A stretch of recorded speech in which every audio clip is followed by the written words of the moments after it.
കേരളത്തിലുള്ള വന്യജീവി സംരക്ഷണ നിയമങ്ങളും നയങ്ങളും പ്രാക്ടീസുകളൊക്കെ നോക്കിയാൽ കേരളത്തെ വർദ്ധിച്ചു വരുന്ന വന്യജീവി ആക്രമണങ്ങൾക്ക് പരിഹാരം ഉണ്ടാക്കുക എന്നുള്ളത് അസാധ്യമായി തന്നെ തുടരും. എന്തുകൊണ്ടാണ് അങ്ങനെ പറയുന്നതെന്ന് ചോദിച്ചാൽ, ഇന്ത്യയിൽ പൊതുവെയും കേരളത്തിൽ പ്രത്യേകിച്ചും വന്യജീവി സംരക്ഷണവും പരിപാലനവും എന്നതിന് പകരം വന്യജീവി സഹജീവനം എന്ന തത്വമാണ് പരമ്പരാഗതമായി പിന്തുടർന്നു വരുന്നത്. കടുവയോടും പുലിയോടും കാട്ടുപോത്തിനോടും കാട്ടാനയോടും ഇതര ഹിംസ്ര ജന്തുക്കളോടുമൊപ്പം മനുഷ്യർ സഹവസിക്കുന്ന ഒരു വസുദൈവ കുടുംബകമാണ് ഇന്ത്യയുടെ ആദർശം. ദീർഘപാങ്കനൊപ്പം ശകുന്തള കണ്വാശ്രമത്തിൽ ജീവിച്ചതുപോലെ, ആദവും ഹവ്വയും ഏദൻ തോട്ടത്തിൽ കഴിഞ്ഞതുപോലെ ദൈവത്തിന്റെ സ്വന്തം നാടായ കേരളത്തിൽ മനുഷ്യരും വന്യമൃഗങ്ങളും സഹജീവനം നടത്തുന്നത് കാണാൻ സായിപ്പന്മാരെ ക്ഷണിച്ചു വരുത്തുക മാത്രമല്ല, അവരുടെ സർക്കാരുകളിൽ നിന്നും സന്നദ്ധ സംഘടനകളിൽ നിന്നും ശതകോടികൾ വാങ്ങി രാഷ്ട്രീയ പാർട്ടികളും പരിസ്ഥിതി പ്രേമികളും വീതം വെച്ചെടുക്കുന്നുണ്ട്.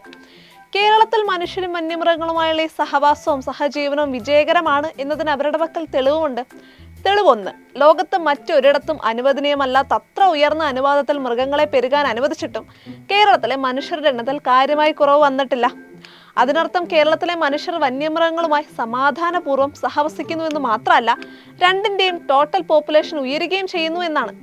വന്യജീവി ആക്രമണങ്ങളിൽ മരിച്ചുകൊണ്ടിരിക്കുന്ന മനുഷ്യരുടെ കണക്കുകൾ പരിശോധിക്കുമ്പോൾ കേരളം അതിവേഗം ലക്ഷ്യത്തോട് അടുത്തുകൊണ്ടിരിക്കുന്നതായിട്ടാണ് വനം വകുപ്പ് അധികൃതർ അവകാശപ്പെടുന്നത്. തീർച്ചയായും ഇത് അനുകരണീയമായ ഒരു പുതിയ കേരള മോഡൽ ആണെന്ന അവകാശവാദം ഉന്നയിക്കാൻ ഭരണകക്ഷിക്ക് പൂർണ്ണമായ അവകാശമുണ്ട്. ഇത്തരം കണക്കുകൾ വളരെ കൃത്യമായി അവതരിപ്പിക്കാൻ പ്രത്യേക വൈദഗ്ധ്യമുള്ളവരെ വനം വകുപ്പിന്റെ ഉന്നത തലങ്ങളിൽ സർക്കാർ നിയമിച്ചിട്ടുമുണ്ട്. ഈ പറഞ്ഞു വരുന്നതിന്റെ പൊരുൾ എന്താണെന്ന് മനസ്സിലാക്കാൻ കേരളത്തിലെ സർക്കാർ സംവിധാനങ്ങളിൽ ഏറ്റവും തടിച്ചു കൊടുക്കുന്നത് ഏത് വകുപ്പും ഉദ്യോഗസ്ഥരുമാണ് എന്ന് പരിശോധിച്ചാൽ മാത്രം മതി. ഇനി ഇതിന്റെ അടുത്ത സ്റ്റെപ്പായിട്ട് നടപ്പാക്കാൻ ആലോചിക്കുന്നത് കേരളത്തിലെ വിവിധ വന്യജീവി സങ്കേതങ്ങളെ തമ്മിൽ ബന്ധിപ്പിക്കുന്ന ഒരു വൈൽഡ് ലൈഫ് കോറിഡോറുകളും അതിനാവശ്യമായിട്ടുള്ള വനമേഖലയും പുതുതായിട്ട് സൃഷ്ടിച്ചെടുക്കുക എന്ന പരിപാടിയാണ്. നിലവിൽ അവിടെ എവിടെയായിട്ട് ജീവിക്കുന്ന മനുഷ്യരും അവരുടെ ഉപജീവന ഉപാധികളൊക്കെ ഇതിന് തടസ്സം സൃഷ്ടിക്കുന്നുണ്ടെങ്കിലും ക്രമേണ മനുഷ്യവാസമില്ലാത്ത മേഖലകളാക്കി ഇത്തരം സ്ഥലങ്ങളെ മാറ്റിയെടുക്കാൻ കഴിയും എന്നാണ് ഭരണത്തിലിരിക്കുന്നവരും കേരള വനം വകുപ്പും കണക്കുകൂട്ടുന്നത്.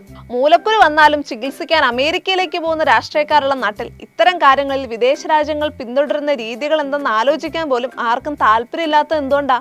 വന്യമൃഗങ്ങളുടെ ഭക്ഷണമായി മനുഷ്യകൃഷി നടത്തി എങ്ങനെ ലാഭം ഉണ്ടാക്കാമെന്ന് ഇതിനോടകം തന്നെ അവർക്ക് നന്നായി മനസ്സിലാക്കാൻ കഴിഞ്ഞു എന്നതുകൊണ്ടാണ്. നാട്ടിലിറങ്ങി മനുഷ്യക്കൊയ്ത്ത് നടത്താൻ വന്യമൃഗങ്ങൾക്ക് സ്വൈര്യവിഹാരത്തിനുള്ള അവസരം കുറെ കൂടി വിപുലമാക്കാൻ അവർ കൊണ്ടുവന്ന ബില്ല് അവതരിപ്പിക്കാൻ പറ്റാത്തതിന്റെ മനപ്രയാസത്തിലാണ് കേരളത്തിലെ റേഞ്ചർമാർ മുതൽ മുകളിലേക്കുള്ളവർ.